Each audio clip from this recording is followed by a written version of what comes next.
In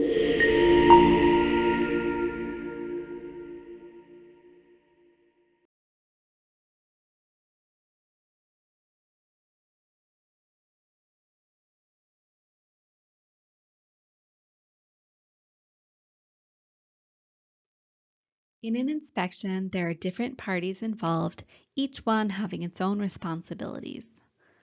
On one hand, we have the responsibilities of the owner or operator, which are fundamentally to manage the inspection and maintenance program. Then we have the responsibilities of the engineer, related to the design and engineering of the evaluations to be carried out on a piece of equipment. Next, we have the obligations of the repairer. The repairer must be responsible for the materials, labor, control, and quality assurance, depending on the scope of the work. After that, we have the responsibilities of the inspector, which are related to ensuring that actions are carried out in accordance with API 510.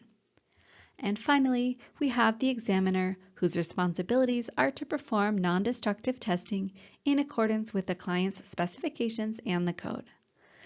Now let's take a closer look at each role. Let's take a look at the role of the owner-operator. As we mentioned, the owner-operator of the pressure vessel is responsible for managing the inspection program, both for the vessel and the pressure relief devices. They must develop an inspection plan that specifies what to inspect, how to inspect it, and when. And clearly, this involves a multitude of activities to consider. The inspection organization of the owner-operator must also oversee activities related to the qualification, repair, alteration, and engineering assessments of the pressure vessels and relief devices. It's worth clarifying that the operator may subcontract these services, for example, through an inspection company. However, this does not exempt them from their responsibilities. Now let's take a look at the responsibilities of the engineer. The pressure vessel engineer is appointed by the operator and is responsible to the operator for ensuring that activities related to the design, review, and engineering analysis or evaluation of pressure vessels and pressure relief devices are those required by the inspection code and that they comply with the owner-operator's specifications.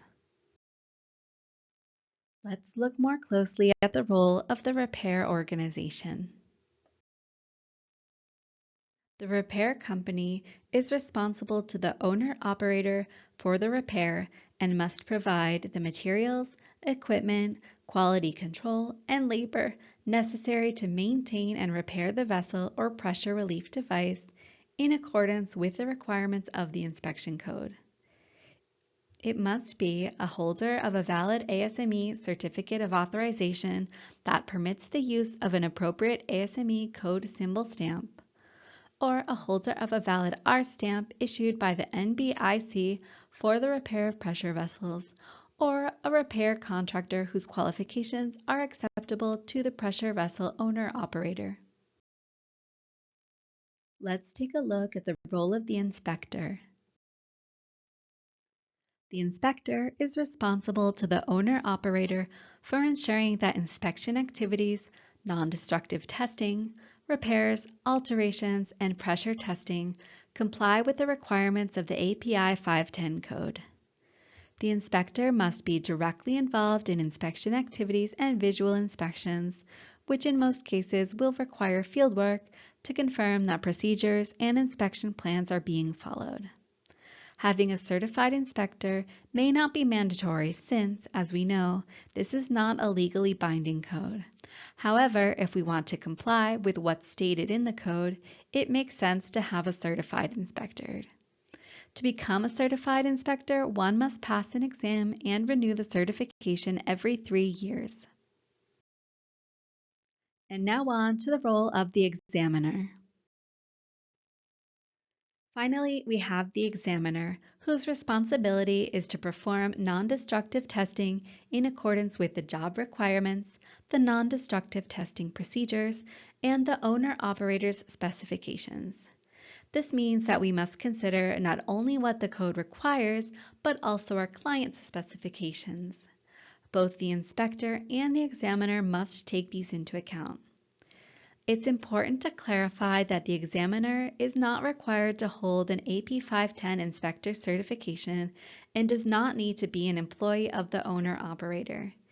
The examiner must be trained and competent in the non-destructive testing procedures being used, and the owner-operator may require proof of this competence through certifications in those procedures. Let's say it's important for the examiner to be familiar with the code, but at the end of the day, they will carry out the examinations requested by the inspector. In other words, the examiner works closely with the inspector, who provides guidelines or inputs through a document to perform the tests. So, in a way, the code already acknowledges that certification is not necessary.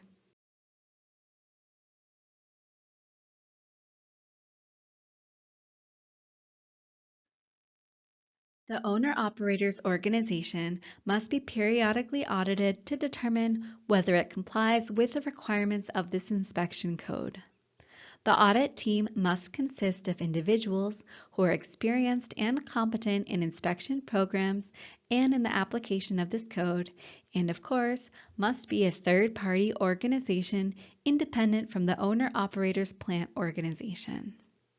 We must also keep in mind that although the audit must be conducted by a third party, it's still very important to have a team within the organization directly involved in equipment inspections, that is, trained to prepare for audits and to carry out periodic internal audits.